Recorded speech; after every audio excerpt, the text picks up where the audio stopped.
came from Poughkeepsie. I did. How was it? How long is it? It's like 55 minutes. Well, thank you for coming in. Yeah. I it's worth appreciate a it. drive. I don't mind it. Adventures. I went to school in Albany, so I'm familiar with that area. Mm-hmm. You said it's on the come up, though. They're trying. Poughkeepsie is really having a tough time. We're like the top per capita of overdose deaths right now in the state. And especially right on Main Street in Poughkeepsie, it's right on the sidewalks. It's visually apparent. So they're really trying to focus on that. But I don't know if I necessarily agree with the tactics. You know what I mean? Yeah, there are a lot of bars they're adding there, though. So it's like you want to clean up from a mental health perspective, addiction perspective, homeless, but you're adding more bars. What do they think? They're going to bring in a higher class of people and just flush out? I think that's kind of what's happening, to be honest. Yeah. I was talking with a colleague about this. I participated in the DEA Drug Take Back Day on October 26th, and we were talking with the local police and another person that works with CAPE and prevention education. We were talking about how we kind of felt like the city of Poughkeepsie was waging war on the homeless and addicted population, that it wasn't really a focus on approaching the homeless and addicted issue, more of just hiding it, right? So, like, they're not really putting in interventions and help. They're, like, coming in with bulldozers and clearing out, like, the encampments and, you know, throwing all their stuff out. And, you know, I think the goal is to kind of do, like, what they did with Beacon. I don't know if you know much about Beacon. I do. Like 10, 12 years ago, Beacon was much like Poughkeepsie is now. You couldn't even walk down Main Street. So I think they're trying to kind of model Poughkeepsie after that. It's the next step along the line on the train, you know. Mm-hmm. So a lot of developers are coming in, you know, upper class apartments, really high rents that obviously locals can't afford. So it's interesting because it worked for Beacon. Mm-hmm.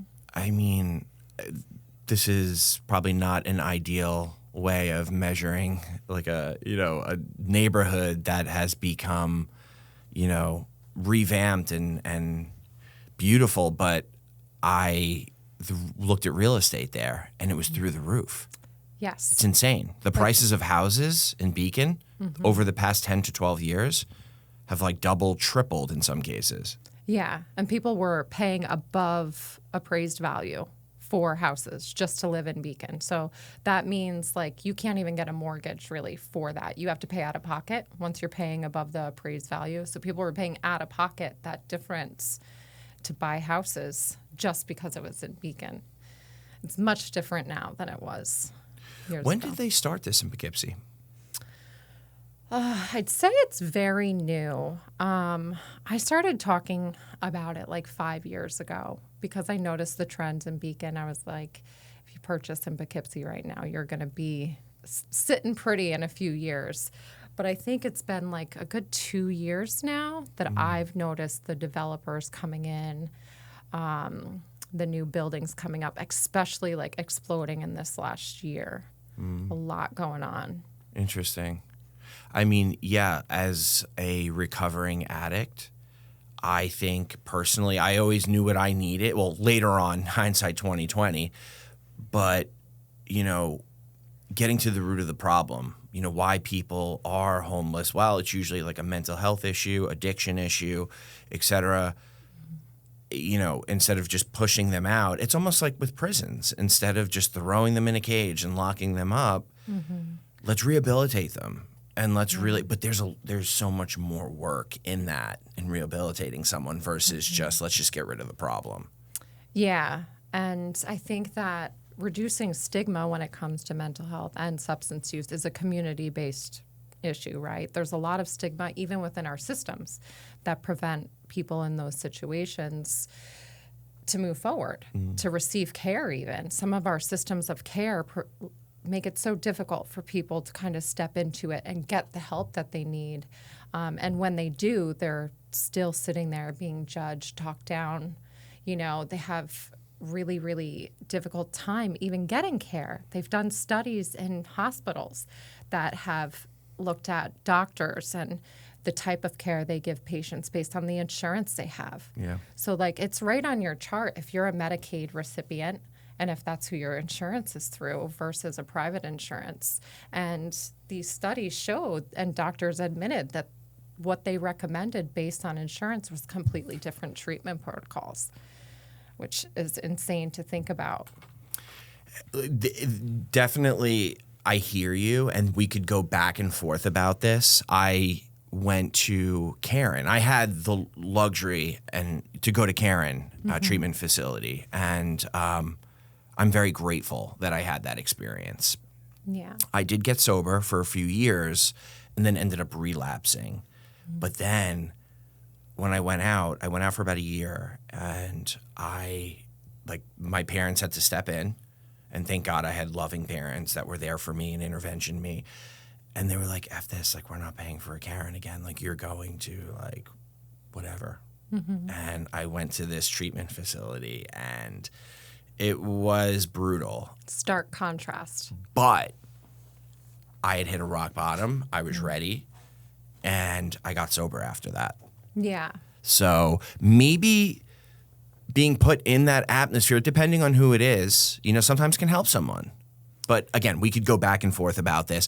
I get what you're saying. I get what you're saying. The funding, the stigma, the accessibility is just not there. Well, the stigma is there, but the accessibility is not. And, it's a game of what insurance do you have? How much is the insurance company going to make? Or the rehab center going to make, et cetera? And it's like, that should not be what the focus is. Right. Have you heard the term body brokering before? Yeah, of course. I did an episode on it down in Florida. Yeah. So, I mean, that's a real thing, and people don't realize that in the substance use treatment realm. People don't realize how prevalent that is. And to go back to what you were saying about your second experience in a facility, and I say this all the time, that the same boiling water that hardens the egg softens the potato, right? So what works for you may not work for the next person, or what doesn't work for you is incredible for the next person. And that's really important to remember in recovery from mental health and substance use, that everyone's journey is different. Some people, that tough love really works. Some people need a gentler, softer way because they've had it tough their whole life. I agree. It depends on the personality. It depends on timing, too. I had to go through a lot. I think I used for like 10 years, maybe more. Yeah, my use was weird. It was intermittent. And I started young like everyone else. Like my best friends and her older siblings, like going camping, getting blackout drunk, the time or two that I did it. But I never really had a focus on drinking. And then I would say it was very social for a very long time until I was 27. It took me until I was 27 really for me to realize that the patterns I was creating were really unhealthy. So I never drank every single day. That was never my pattern, but I was a binge drinker to the max. Things would get too heavy, like I would need to get out, unwind, relax with friends, and it always ended up blackout drunk with regrets in the morning, swearing off alcohol forever, and then by the following weekend, I'd be repeating that cycle. And I did get sober, relapse is part of my story too. But whenever I went back, I went right back to that same pattern. It was never like, oh, go out to dinner, have a couple glasses of wine and be fine. It was always like driving the train off the tracks every single time beyond that point, once 27 hit. And there were some mitigating factors at that point in my life that I think kind of just like pushed me over the edge. And I can see that now looking back, but not at that time. Where did you grow up in Poughkeepsie? Hyde Park, so just outside of Poughkeepsie. Okay, growing up, were you had said that drinking wasn't the focus of things. For me, I was living for the week. I was going to school, just living for the weekends at a very young age. So I'm curious for you, because now you and we ended up at the same place. You at 27, me at an earlier age, where I had to black out. So I'm curious. Our paths are different. What was it like for you through high school? Your substance, like, were you dabbling with drugs at all? What was your drinking pattern like? Was it like this weekend, once a month, so on and so forth? What was that like? So, because of how I grew up with addiction prevalent in my mother. Oh, wow. Your mom was an addict? Or Yeah. alcoholic? Yes, alcohol, crack, cocaine was really big for her. So I grew up in chaos. And even though I was really young, she got sober when I was 9. There was an innate knowing that, like, there was a drug issue, right? So I went on to be probably hyper productive and also scared straight from drinking and drugs. In this theory, some of my own resentments of, like, I never want to be like my mom. So I was, like, graduated top third of my class, National Honor Society. I was a cheerleader. I rode crew, I excelled. Never really drank. I'd say maybe a handful of times my high school career, always with my best friends and their older siblings, safe environment, like nothing out of control. There was never like a focus. Like I need to get off, get to the weekend and go drink. It would be like something was happening. We were taking a trip, somebody's birthday, and it wasn't until like I got a little older. I had my daughter young, turned 20 the day before she was born. And then like I'd say about then it was social. Like I was making a point to go out on the weekends. And I don't know if that was like really the start of like the unhealthiness. It just was in check. Or at that time, I'm like, well, this is normal. Like I'm young. I'm a single mom. I need time to myself. So I would do that socially every weekend with my trusted friends, and not a whole lot of bad situations going on, right, that I can reflect on and be like, oh my God, I'm so ashamed. But I do think that that's where the pattern of my thinking came in, right, that our society kind of perpetuates of like, oh, this is normal, this is legal. All of the adult-based activities are centered around alcohol. So I think at that time in my life, I perpetuated that that's a healthy habit. So when I did need a coping skill, I never dabbled in drugs ever. Never smoked weed, nothing. And You never smoked weed ever? I've never tried anything. Good for you. Alcohol has been my only thing. I'm very, very surprised. Good for you. And, I actually, because of my childhood, I had a lot of negative perspectives, even on weed. I would find out a guy smoked weed in high school and be like, I'm sorry, we're not dating anymore. Like, I can't deal with you. Or like when I caught my father smoking when I was 14, I didn't talk to him for 6 months because I attributed that's a drug. It's illegal. My mother did drugs. This is what happened as a result of her choices. That's what's going to happen because of this, even with marijuana. I mean, it's much different now, 20 years removed, but I had just that perception. And then 27 came, and like I had never done the work to heal from my childhood. I was really good at going in the room and turning out the lights. And I couldn't see the monsters, so like they weren't there. So I managed very well. But as things came in adulthood that were traumas and injuries to my psyche, the room got more full to the point where even with the lights out, I was rubbing elbows with the monsters. And I think that's what happened when I was 27. I lost my father. I was going through a divorce, my first divorce at that age. And it just was the straw that broke the camel's back. I had no coping skills otherwise. And that was the most profound loss in my life that I had ever experienced. And I distinctly remember after him passing away, that was the first time that I ever drank for days on end to literally escape how I was feeling. Like blackout, sit in the shower, drinking out of the wine bottle with intent at 27. And then the following year, I was facing 3 DWIs all at once. Wow. Yeah. So everything came crashing down at 27, and the coping skills just weren't there. You touched on the monsters and the trauma from an early childhood. What were some of the things besides your mom that were traumatizing to you that kind of kicked back up that you never coped with? Gosh. I mean, identifiably, there were a lot of really terrible things that occur because of a parent's drug use, like that vulnerability that you're opened up to. But I think some of it, too, was like, I got bullied a lot. We were the poor kids.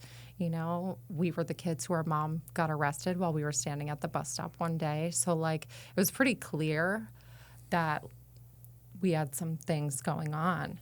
So we didn't have a safe place at home. We didn't have a safe place at school. We didn't really have friends or support systems.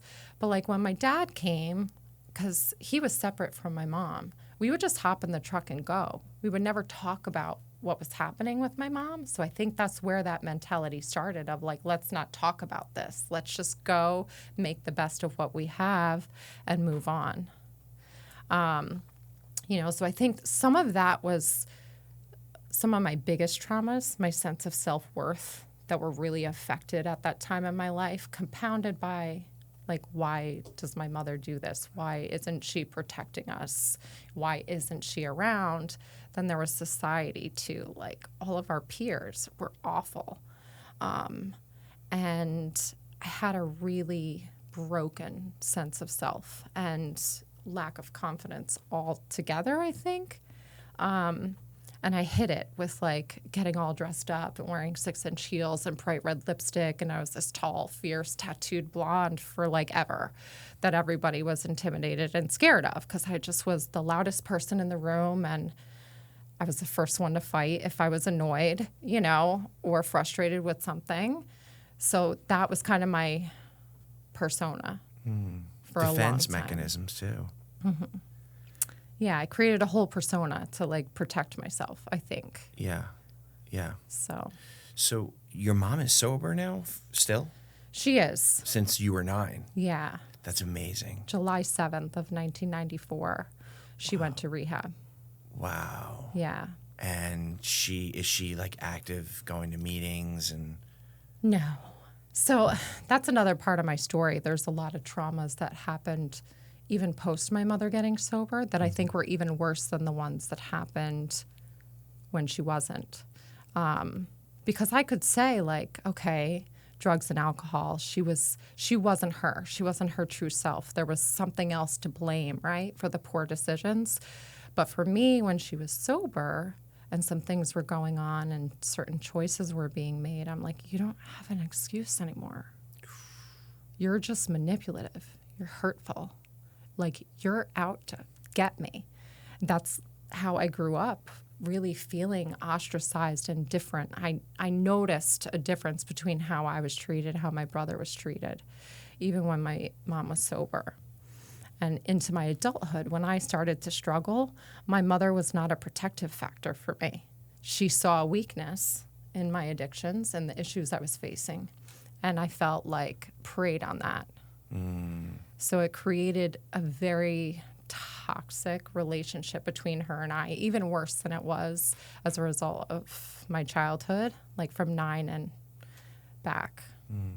So if that makes sense. Makes a lot of sense. How's your relationship now with her? I would say it's getting a little better. That's great. It's getting better, I think, because of my recovery, my boundary settings, my ability to say I'm going to take what's for me and leave the rest. In the past, I had a very, I think, just innate need to belong, like with my mom. That's my mom. I want her to like me. I want to be around her. I want to have the family. So when these situations would arise, I would almost fight harder to prove my worth to her rather than recognizing that I had no control over how she viewed me and just leaving it alone. I wanted to change how she viewed me. I don't get why you view me this way. And that brought a really toxic dynamic, I think. So now that I've kind of learned to let go, it's gotten a little better, but we don't talk. I'd say it's like we tolerate each other now. Yeah. I feel like, again, with society, our society says you have a good love it. You know, you see commercials on TV where, parents are with the kids. It's a loving atmosphere, warm atmosphere. Well, not everyone's family is like that. Yes. And I think, there are relationships that I've had in my life, not my parents, other relationships where I was like, oh, well, this should be this way. And then I'm fighting for that validation. But then I realized I need to accept it is what it is. And then I need to now look out for myself, not be a people pleaser in this relationship to seek the validation and set those boundaries. And then once I set those boundaries, my life became more manageable. I was able to live. I was able to, not hyper focus on that, or, I'm there with, let's say it's your mother, right? I'm there with my mom, and mentally I'm not present because I'm so preoccupied in my head with how am I going to do the validation thing? How am I going to people please, or even doing it subconsciously? Yeah. It's wild. Yeah, I had this like constant movie playing of the situations that I had experienced. Like I said, I was an overachiever. I was really good in high school, played sports, and I did well. I wasn't out getting in trouble, but the things that replay in my head is like, she was never like, okay, cool, I'm proud of you. It's like, I'm really annoyed I have to drive you to practice. Or here you go, have your teacher sign your planner every single day stating that you don't have any homework due. But my brother could like do whatever he wanted. He didn't turn in homework. He was, almost failing some of his classes, and there was like no oversight there. Or like in my adulthood, when I did start to struggle, I was facing that legal trouble with the DWIs. My father passed away. On the brink of that, my mother filed for custody of my daughter. And I spent the following 6 years fighting her in family court, proceeding to a trial against my own mother, who's also in recovery. I do this, lightly. And at the end of it, all of the things that I was saying that a judge reiterated in a decision was like, wow. And that hit me really hard. I still didn't process it. I'm like, okay, I won. But the one statement that the judge said in that finding that really hit me was, it's evident that the mother is more willing to do more for a complete stranger than she is her own daughter. Floored me that a family court judge could see that based on what myself and my attorney presented in that room. And I felt seen, but at the same time, I'm like, okay, same kind of thing. It's done. I won. Moving on. I never really processed it. And it reared its head once I relapsed this time, and, my most recent arrest and all of those feelings. But in the last 3 years, it's been really the first time that I've dealt with all of that stuff and really talked about some of it. Some of it I've never spoken out loud until these last 3 years. How did you go from 27, the tragic events in your life that had happened, you noticed for the first time an irregular pattern where you drank multiple days in a row, binge drinker. How did you go from 27 to 3 DWIs or DUIs, did you say? So DWIs, I was facing, within a 12-week period, I was arrested 3 times, 2 in one night. So in a 3-month period, you went from never drinking multiple days in a row to waking up, your father passing away, other things going on in your life, and then you end up getting 3 DWIs or DUIs. What happened in those 12 weeks? So my father had passed away the year prior in 2012. My arrests were in 2013, roughly coming up to the anniversary of my father passing. My first arrest was end of September. My father passed away just after Thanksgiving in 2012. So I don't think I noticed it at the time, but I was spending time. I was going out with friends. I was drinking a lot. I was with a partner. I wouldn't even say a serious partner, but someone that was very unhealthy, had their own addictive habits. So I think it made it easy for me to make poor decisions. Not putting it on them, but I didn't have an accountability partner. I completely empathize with what you're saying. Yeah. So in September, I was just going out. Like, I was more focused on going out, being with my friends, just kind of escaping my experience, to be honest. I wasn't focusing on my responsibilities. At that point, my mother had filed for custody of my daughter, and it gets kind of tricky because I had the instability with my divorce. I didn't have a place to live, so I had signed a temporary guardianship that allowed my daughter to use her residence, and I didn't protect myself because it was my mom. So what turned into what I thought was making a good decision as a mom enabled my mother to keep my daughter from me. So that was also concurrently going on at this point, is like my daughter is being kept from me. I'm having that pain from that situation.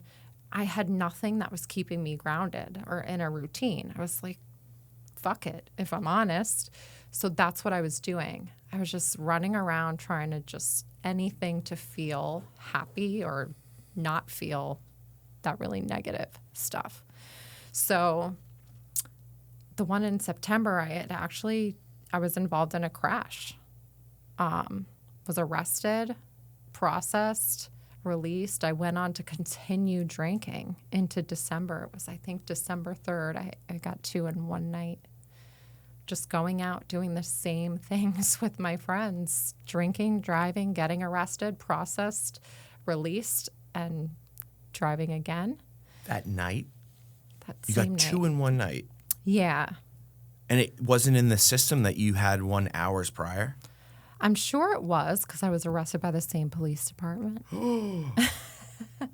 Yeah. I mean, there were a lot of circumstances behind that night. Like, I was drinking unhealthy. I was also, I was toggling back and forth with that husband I was divorcing the previous year. And a situation happened with him where we were together, both drinking. I got arrested. They brought me back to his house, dropped me off on the porch. We were fighting, and I left again. He was well known by the police department, For bad reasons? No, he's friends with them. Okay. He's a local guy. So I think everything that I was telling them about the situation there kind of didn't compute. They're like, he loves you. We're going to put you in the front seat of a squad car and drop you back off there. And it led to a bad situation. So I left again. Still under the influence, still not a good decision. But I was arrested again that same night. Yeah. Were you held overnight at that point, or you got processed and then they let you go again? So the second time I was held overnight. Yeah. And by morning, it was my mom actually getting me that day. Yeah. How did you find recovery? So I found recovery at that point, but I think I kind of just acquiesced to it because... You knew about recovery, but you hadn't really gotten sober yet. I feel like everyone's story starts that way. It's like if you are drinking, like for the listener, if you're drinking and you're caught up in it, still go to a meeting. Like go. Don't drink at the meeting, but go. Right. And if you're under the influence, put your hand up and tell them that you're under the influence. But it's like when the message kicks in, you never know when it will kick in. Yeah. So at this point, obviously, I'm facing all these criminal charges. There were more than just the DWIs because I had a suspended license too. My registration had lapsed. So I had all these misdemeanors. It was 12 that I was facing in the court. It was pretty scary as someone who has never been in trouble before. Like, the only arrests on my record are for DWI, and there's a few of them. So that was pretty crazy. And obviously, they're working with me, but they're like, you're going to go on probation. This is what we do with people that do what you do. And I had known about the recovery thing and where to find some supports because of my mother's journey. Although I didn't really like the mutual aid kind of thing because of my experience with my mother. I actually was like the kid running around the back of the meeting rooms. Yeah. So that was like a negative memory for me. So I didn't really go there. I didn't seek those out until this point. Sorry, for the listener, mutual aid is like a self-help meeting, like where people go and, other alcoholics or addicts go and their self-help meetings, essentially, Yeah. just so that they understand. Peer that. support in Yeah, a way. exactly. Without the certifications. Yeah, sorry to cut you off. Yeah. No, that's Just wanted to okay. I clarify should have that. explained. No, you're good. But yeah, I was sentenced to probation. I remember October 4th. I was sentenced to probation 3 years. November 3rd, again, close to my birthday, because my birthday is November 1st. Happy birthday. It's November 1st. I had gone out drinking while under the supervision of probation, but drinking to the point of blackout drunk. And I wake up the next morning on November 4th to a call from my probation officer, like, hey, kid, come in for a test. And I was like, oh, no. Like, oh, no. You know what I mean?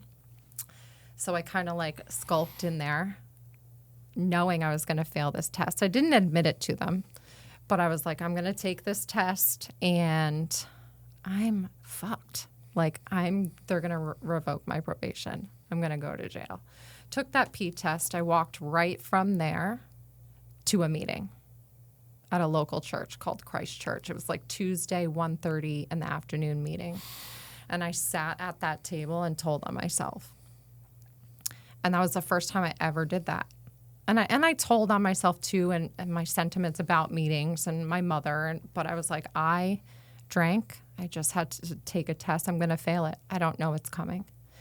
And express my fear. And it was a very supportive environment, something that I didn't expect because of my previous experience. And I actually met this girl at that meeting. Her name is Caroline, who's still in my life now. And I walked out of there and I was like, I'm going to keep going to these meetings because I need to figure this out. I don't know what's coming. I'm scared. I don't really have any friends really anymore at this point in my life. My life has fallen apart. And like, I never got a call from probation. I don't know how I didn't fail that test because I drank myself to blackout drunk the night before. And I didn't take any of those, like, you know, those things Shakes and all that that clear stuff. your system. Yep. I didn't do any of that. And I was like, all right, that's my one chance, you know, to like, so I'd say I stayed abstinent at that point. Even though I was going to meetings and I was finding sober supports, I wasn't doing the work. Mm-hmm. Like, I acquiesced to the system, what they wanted me to do. I knew what I had to do. I'm very smart, you know, to make it through. And I just did it. So that was in 2014. So fast forward to 2017, I'm released from probation. I did the full 3 years, not a single snag, never even was scolded. Did you stop drinking 2014, 15, 16? So you weren't drinking, you were going to these meetings, but you were going through the motions in recovery, essentially. Yes, absolutely. I never did any step work, as they call it, or, you know, really self-inventories. I wasn't going to therapy. I was not discussing any of my traumas. And I definitely wasn't seeking any mental health support or diagnosis at that time. I was like, alcohol is just, that's the problem. So, like, that's out, I'm good. Kind of the avoidance thing, like the monsters in the room, turning the light switch out. That's what happened at that point. Yeah. For me, it was alcohol is a symptom. Drugs, alcohol, gambling, whatever it was, those are all symptoms. And I'm able to stop with those symptoms, but eventually one day those symptoms will come back if I don't address down here, Right. the inner problem. That's where the problem is. It's alcohol, drugs were not my problem. They're my problem, but those are symptoms. So sorry to cut you off. No, not at all. And I agree. At that point, I didn't see it that way. Because for me, I was like, I was great. I did great. I have all these accomplishments in my life. I was fine. It was my dad passing away. It was the divorce. Those are the reasons that I had a problem. I still wasn't acknowledging the significance of some of the massive traumas and experiences from my life prior, even in my mother's recovery time, that were very traumatic, very detrimental to me and my mental health. I didn't talk about any of it at that point. I just went, I took my drug tests, said just enough to get through that outpatient and, you know, moved on. And by the time I was released from probation, I was in another marriage with, you know, at that point, something that was already very toxic. We'd been married less than a year. And, you know. Were your behaviors still this? So you took alcohol out of your life. You weren't doing the work in meetings. Were your behaviors and actions still the same as if you were still drinking? I would say so. If you asked me then, I would have said no. Of course. But knowing now who I am as my true self, the very kind, empathetic, understanding human being that I am, I was very angry and very vindictive. And I was someone said this to me one time and I was offended, but I was calculated. Does that make sense? Oh, that's like a diabolical comment. Yeah, that's like calculated, I think, like diabolic. Yeah. Yeah. So, at that time, I was going through all this stuff in the family court with my mom. And it was very much okay, this is what we're doing. All right, then, you know, kind of mentality. Whereas now I would just be like, okay, I'm going to let you do that. I'm not going to come down to your level. At that point, even though I was not drinking, I was like, okay, we can fight dirty. Yeah, we can do that. You were plotting.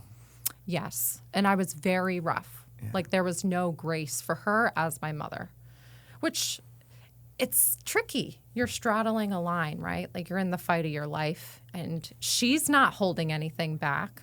She's actually at points there were some things that were lied about, misconstrued, amplified.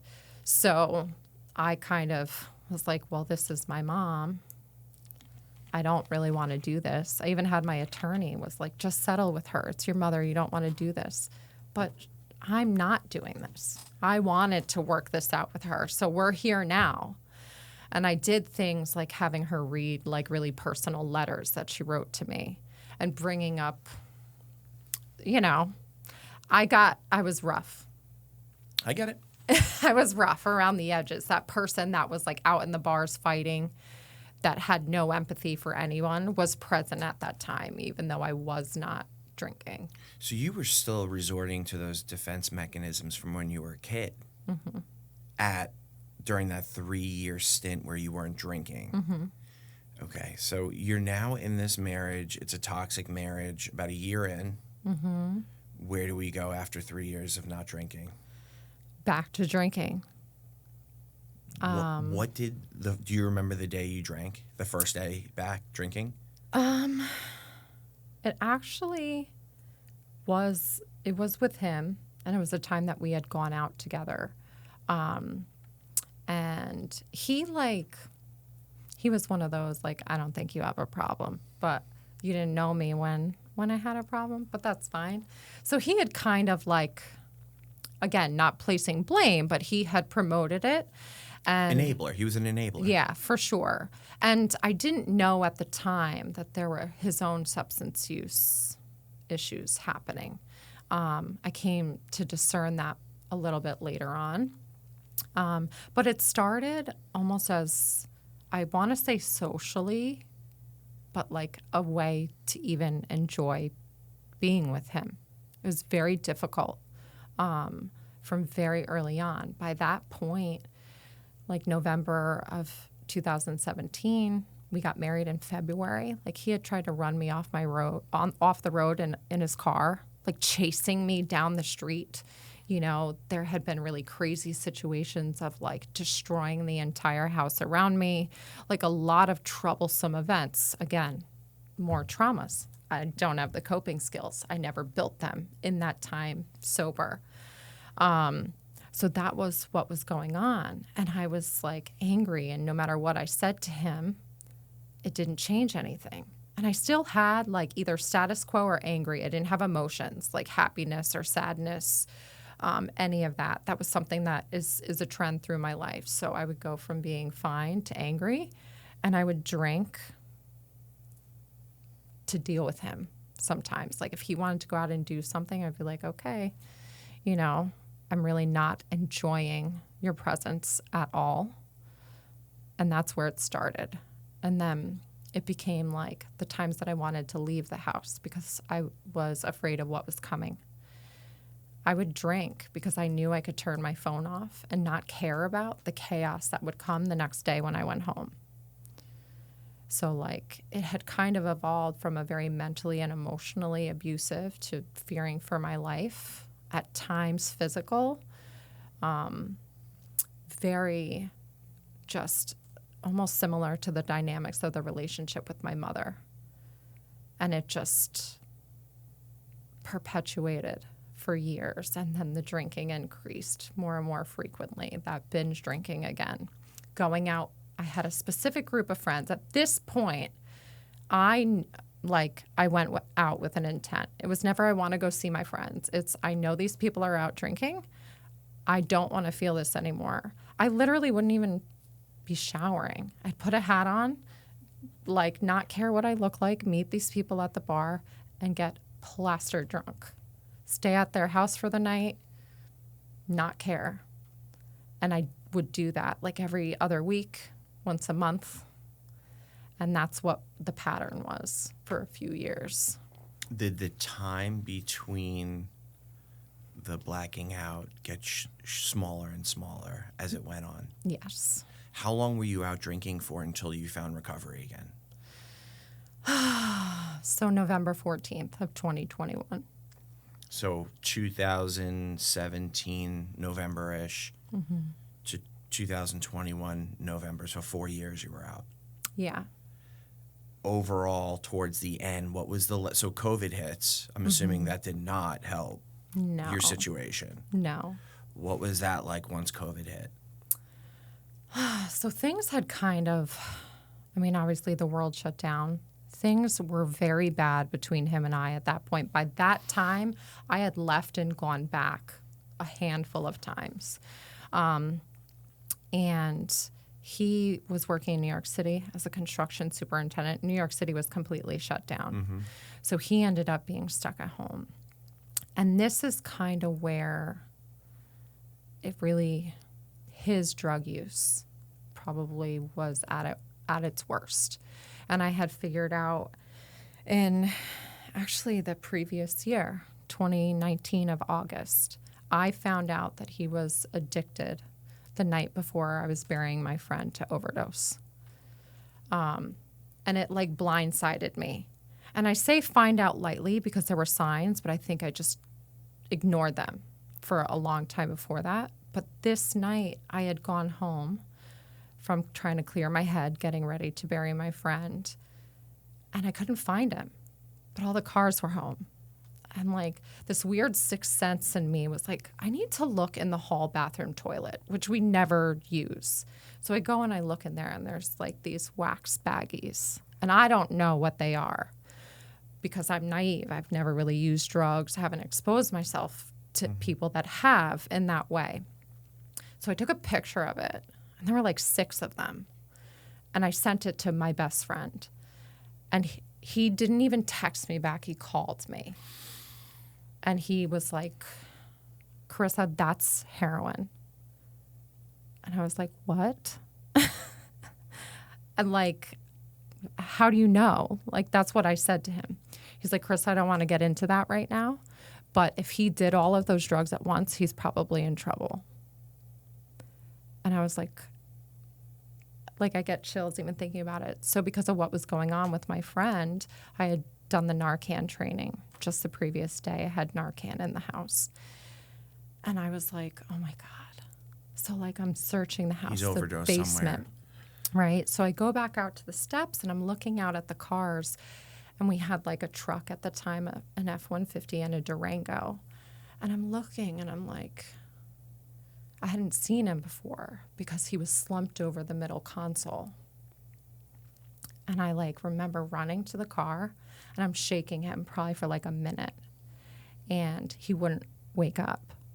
So finally, I went and got the Narcan. I don't know why my friend telling me that didn't compute. Like I didn't believe it until I Narcaned him. And like the gasp that I heard and like the way his eyes opened, wide opened, I was like, holy shit. Like in that moment, it felt like my entire world came crashing down.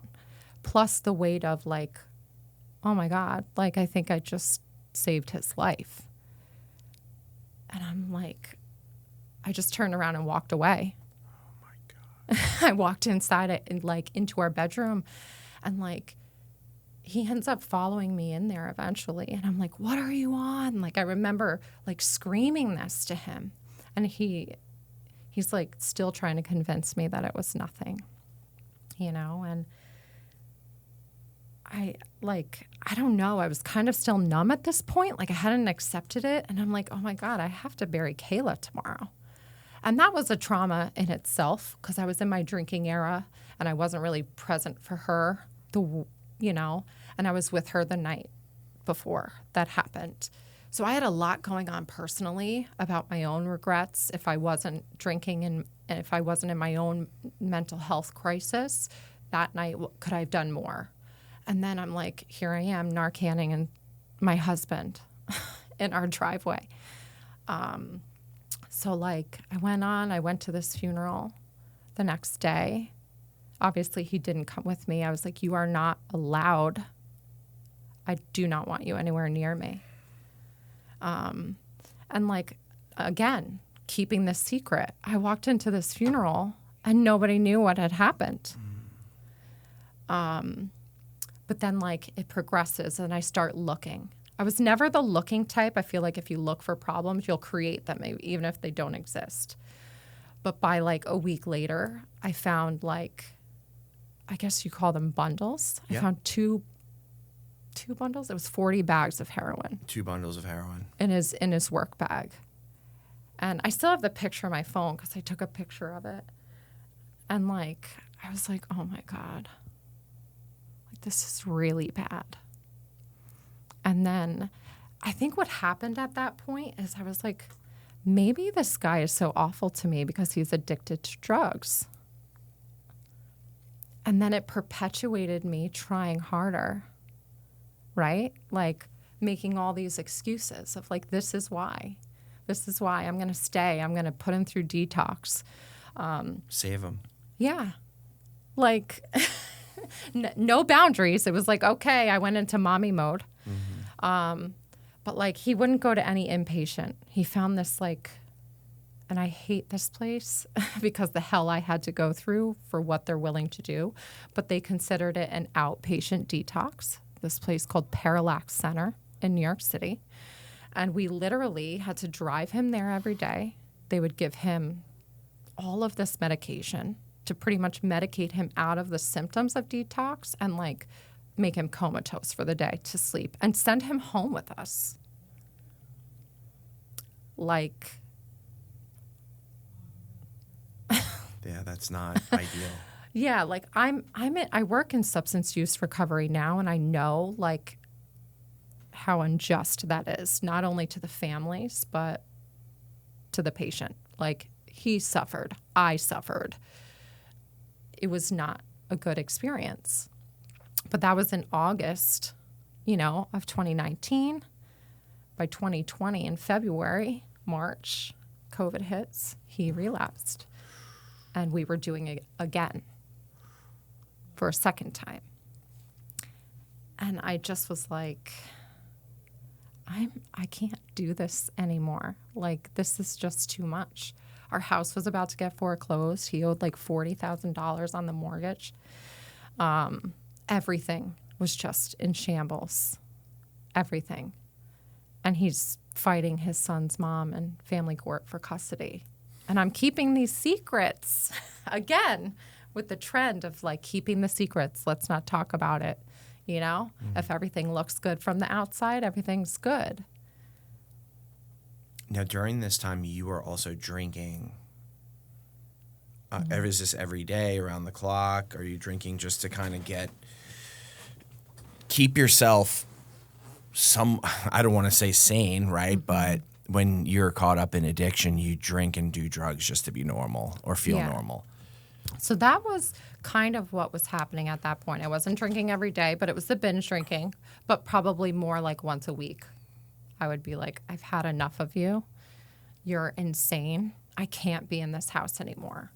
Or like there would be an event that happened, like one specific time I wanted to leave. And I was like, I'm leaving. And he's like, not with your rings on your finger, you're not. And he literally chased me out of the house and tackled me like a football player in the driveway and was on top of me, like with his arm on my throat, trying to rip my wedding ring off. And as I'm fighting with him to get him off me, he bites my finger like an animal. Like I thought he was going to bite my finger off.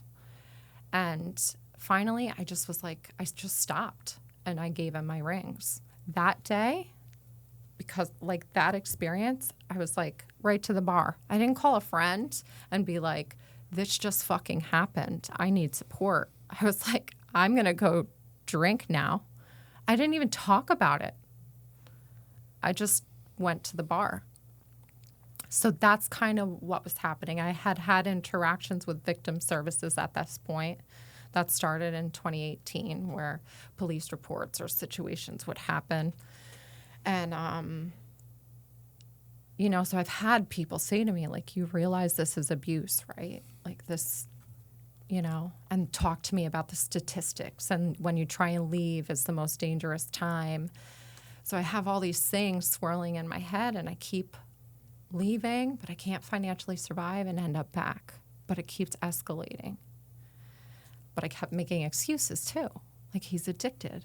These things are going on. This isn't really him. If I can just get him sober. But then I was also drinking, right? Like, I felt crazy in my experience. There were times, I swear to God, that he spit in my face and told me it was rain, and I believed it. Oh my Like, God. you know, it was that bad. My mental health was in such a bad place. And so May of 2021, just before my most recent arrest, a situation with him, I had attempted suicide. He just kept me in our house and beat me down until I literally was like, I can't anymore.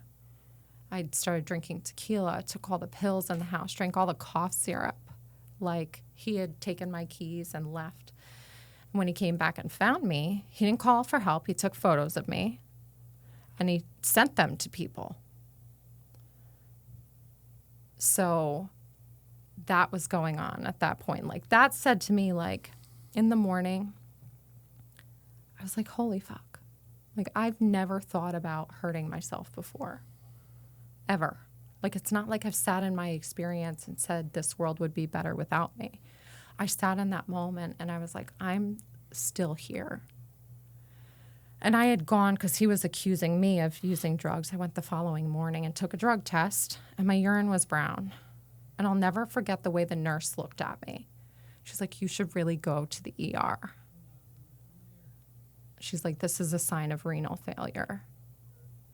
And like, again, I had not told anyone what had happened the night prior. I didn't tell her.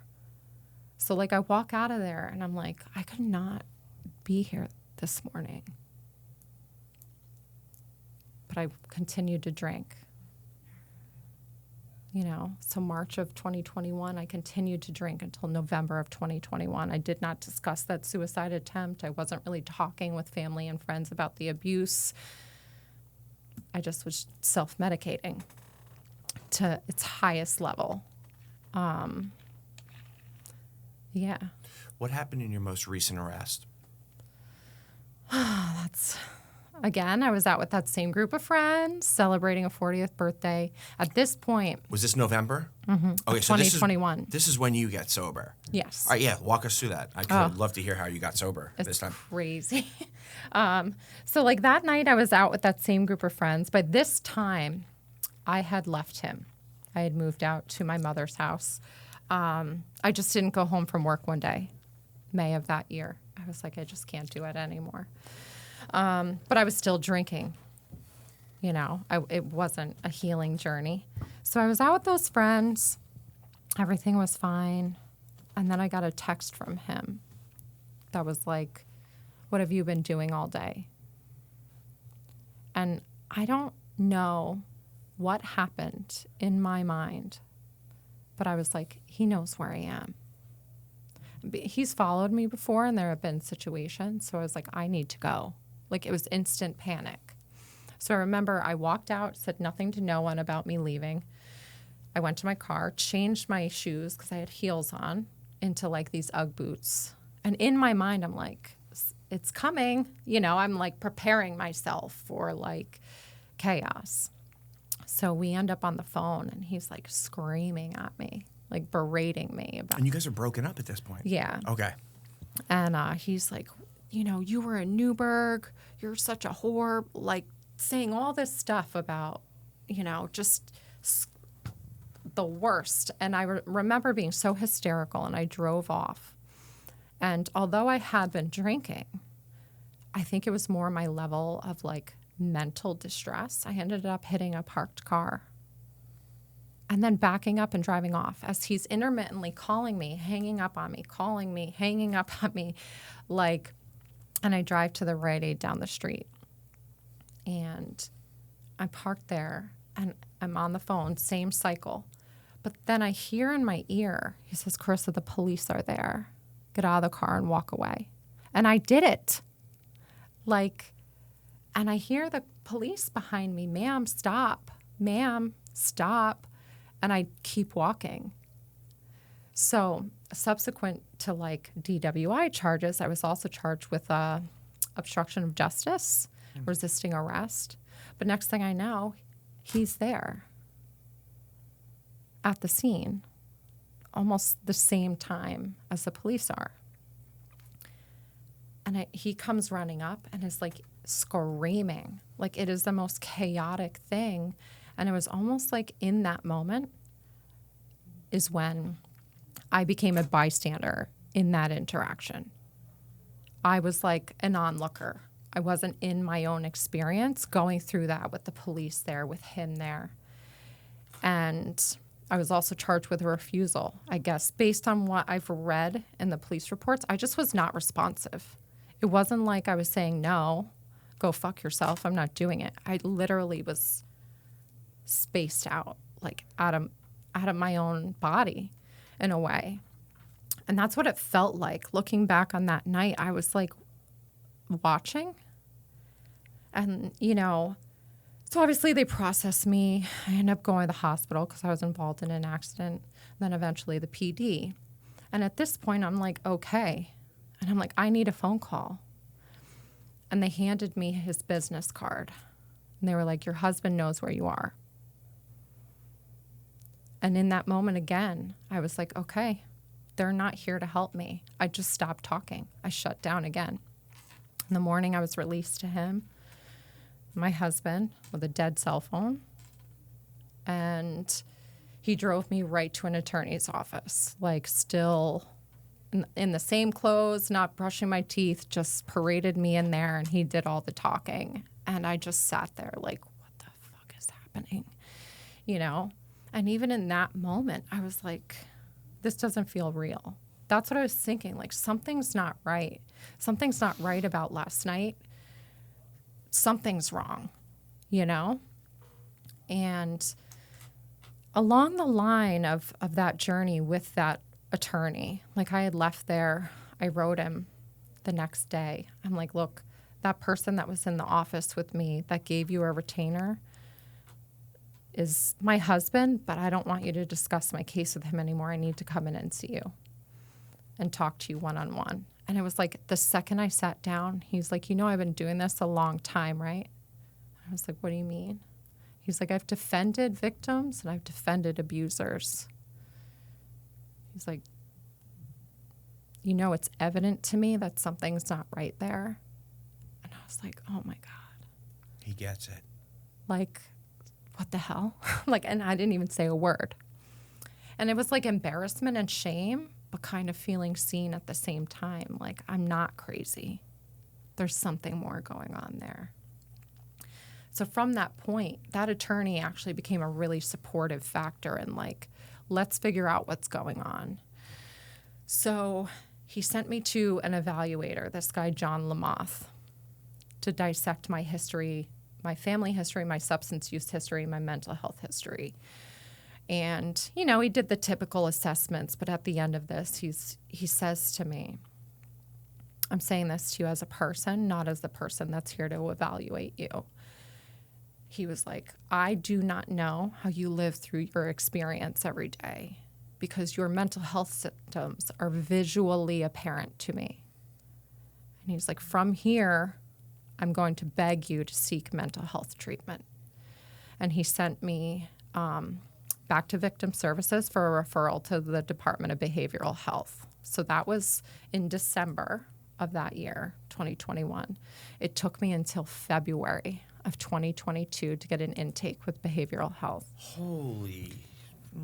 So, and I had no interventions, no court-ordered or mandated outpatient treatment at this time. My court case is still very new. So I was sober out of sheer grit for those 3 months. And so I go there finally, and I'm diagnosed with chronic PTSD, like to a disability level PTSD and major depressive. And like, that is where everything changed. Everything changed. Once I knew that there was a label to everything that I was feeling up here, I was like, oh my God. Yes, give me those meds. Like, I need help. And I'm typically anti-med. I don't usually take Advil very lightly, cough syrup, anything. But I was like, I need something to help me manage my symptoms right now. I'm not sleeping. I'm not eating. My experience is hell every day. And they put me on Lexapro and Prazosin. And they wanted to put me on a really heavy sedative sleep medicine. But I was like, I can't do that. I'm a mom.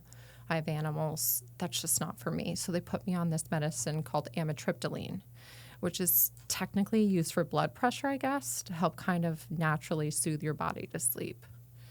And 2 weeks on that medication, I was a different human being. Like, massive differences in my experience. And I was like, there's been more to this whole time, you know? PTSD is not a joke. And I'll admit, I never thought it was a joke, but I did not realize how much it can alter someone's experience in their reality until I had that diagnosis. And some of it came from not just my, domestic violence history, but my childhood. And that really complex fear of safety, throughout my life had compounded at this point. And so I was like, okay, like, I feel much better. Life still kind of sucks. I'm facing this court case. The district attorney wants me in prison because this was my subsequent within 10 years. And so I was a felon. I had those 3 pending at once. The most recent time, now there's this one. I'm like, how is this what they want for me? Like, I'm a good person. I can't believe this. I don't belong in prison. But it shifted when I focused on my mental health. It was more of like, what can I do to be the version of me that I want people to see?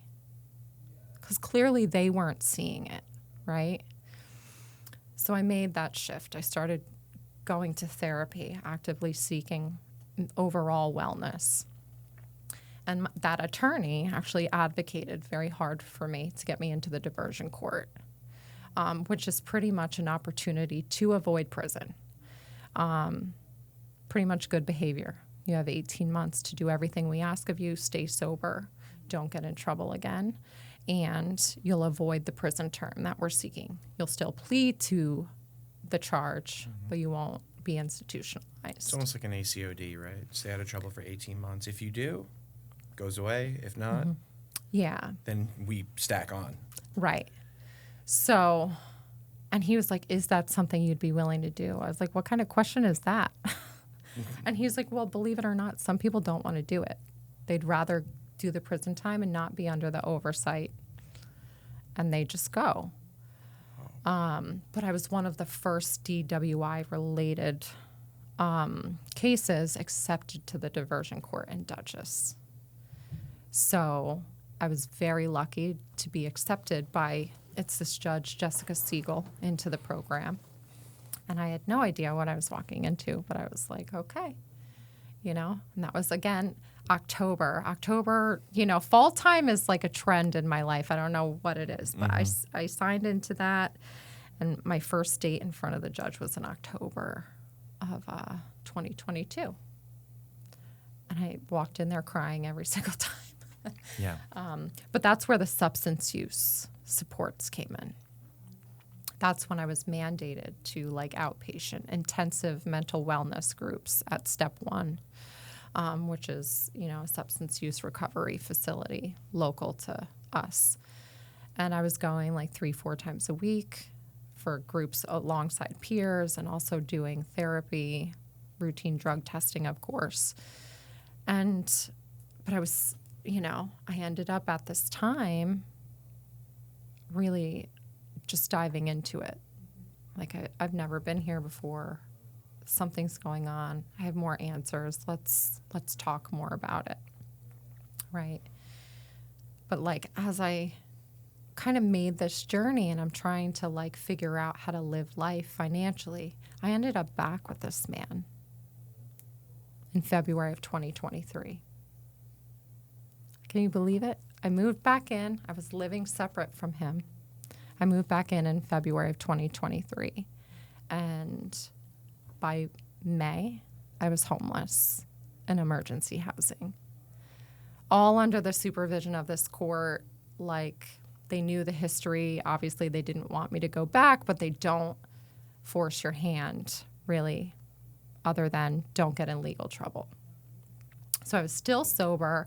I had my mental health diagnosis. I had all of these interventions about what was healthy, what wasn't healthy, and I still made that choice.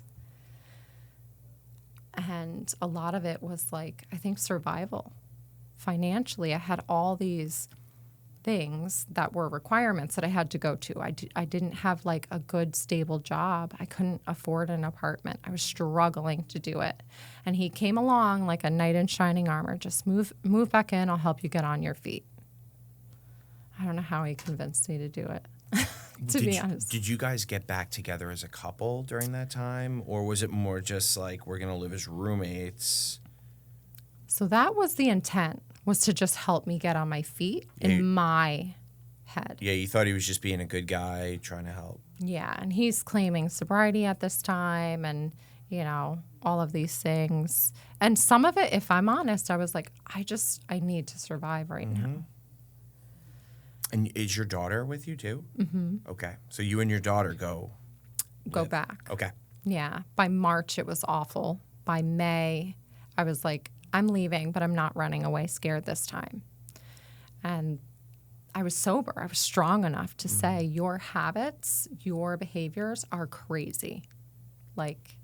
Off the charts. I'm not dealing with this anymore. So as I was really strong in setting boundaries, the levels he was willing to go to combat me changed. So he had gotten an attorney that had coached him through filing an order of protection to have me removed from our marital home. And concurrent to that, I was also filing for an order of protection and emergency housing due to domestic violence. He knew what was going on, and the diversion court had threatened to call them to try and affect the outcome of my case. Just chaos. I went back to chaos, right? So I was in all these interventions. I'm talking about it. I'm getting stronger, but I still made a really negative choice, right? Why? That was the big question in my head. So I went, get placed in this emergency housing, and I'm sitting there, and I'm no one's coming to save you. You've never had anyone coming to save you. What are you going to do different this time? And although I had been talking privately with a very trusted core group of people, this is where I started talking publicly. It was part of my journey. I think a really powerful, pivotal moment in my recovery was sitting in that shelter and talking publicly about my experiences, because I felt so alone. I had no outlet. I had no car.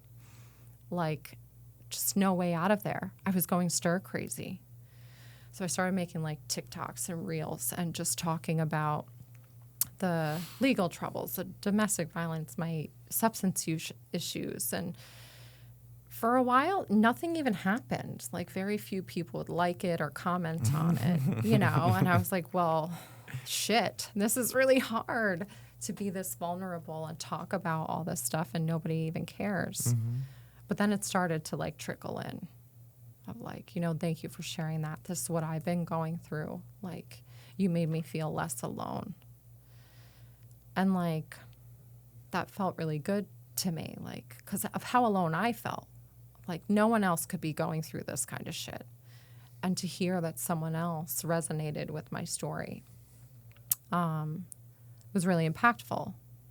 So from there, I had a peer that was pivotal, like a certified peer recovery advocate, which is a certification in New York State, that was pivotal in helping me, even at this point in my life. And I said, you know, I think I want to be one of them. I think, you know, so I'm sitting in the shelter. I take these certification classes, apply for my licensure, and apply to MHA, Mental Health America, to work as a peer. So at this point, I have a year and a half in recovery. August of 2023, I'm hired by MHA. You know, I interviewed homeless and started that job homeless in that shelter, trying to support people through some of the same struggles as me. And that's where that service to others came in for me, which I think is not as powerful for everyone in their recovery journey, but is really powerful for me. And since that time, and in the supports that I've gotten from the diversion court team, I have gone from being homeless and jobless, you know, no education, to working for MHA for 14, 16 months now. I'm a certified peer recovery advocate, but I'm also a criminal justice supported recovery professional. So one of only a handful in our state right now. I'm also a certified addiction and recovery coach. I'm almost a CASAC. I'll have my associate's degree in like 5 weeks. And I'm also in college for my bachelor's in addiction studies. And I divorced this man. It was final on October 4th. Congratulations. Yeah. So from the last time I saw you when you were on Ian's podcast, you were still married and now you just got divorced. Good for you. How did it feel? You know, like getting things done in life, especially as like an addict or an alcoholic. Like, you know, you weren't with him, right? But it's like an on paper thing almost. How much relief did you feel? A lot.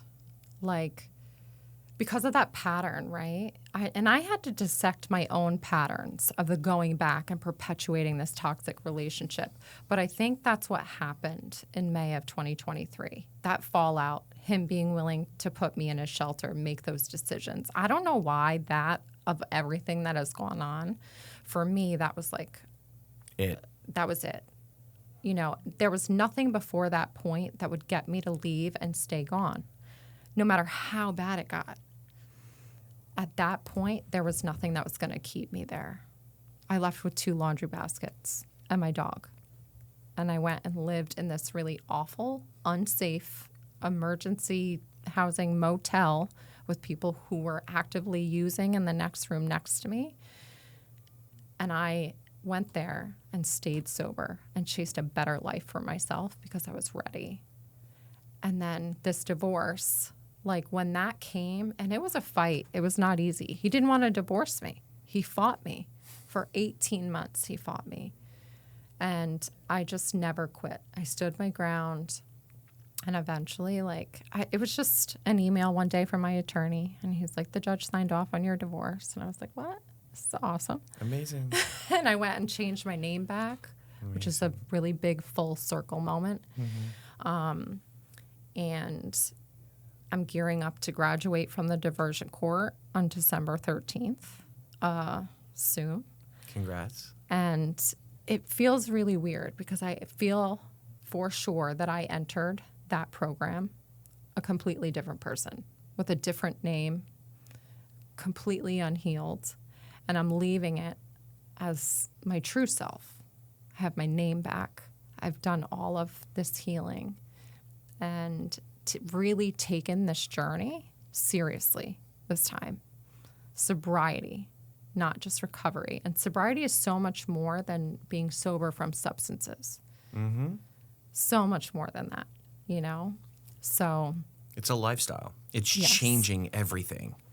Changing yes. your thinking, the way your thinking pattern, perspective. You talked about setting boundaries. Yes. All of those things. How important was it for you? How pivotal?